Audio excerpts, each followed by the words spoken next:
Tus. Balts. Tus. Balts.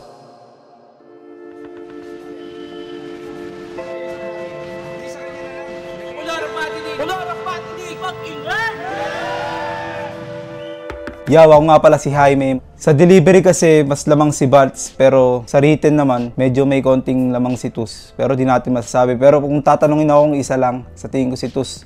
Yaw, ako nga pala si Aski. Deserve ata ni Tus mag-champion. Para sa akin kasi parang si Tus yung may pinakamalinis na panalo kung ikukumpara mo sa mga previous battle. Ako nga pala si Josh, Repin Sampaloc, Manila. Tingin ko magiging bakbakan din tong laban na to base sa previous battles nila. Si Balts tingin ko gigil to.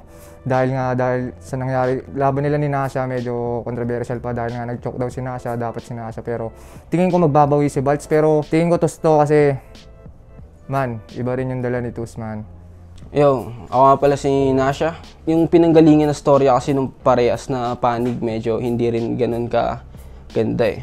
Lalo na kay Balts. Si Balts kasi nanggaling siya sa sunod-sunod na pagkalaglag sa tourney. So tingin ko mas may weight sa kanya yung finals ngayon dahil syempre kung hindi niya pa makukuha to, malaking ano sa kanya yun, malaking lamat na lalo sa kanya yun. Rice Gonzalez nga pala yan. Si Tus, medyo bata pa. Siguro madadali siya ni Balts sa presensya. Tsaka yung pagiging veterano.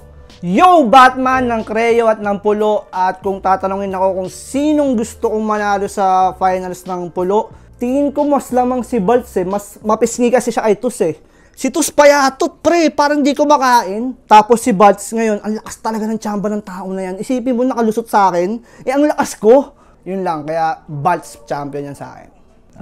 Expectation ko magiging malakas yun na finals kasi ang lalakas ng mga battles nung kapwa finalist ng mga nakaraang semis nila, kaya malamang pukpukan talaga yan.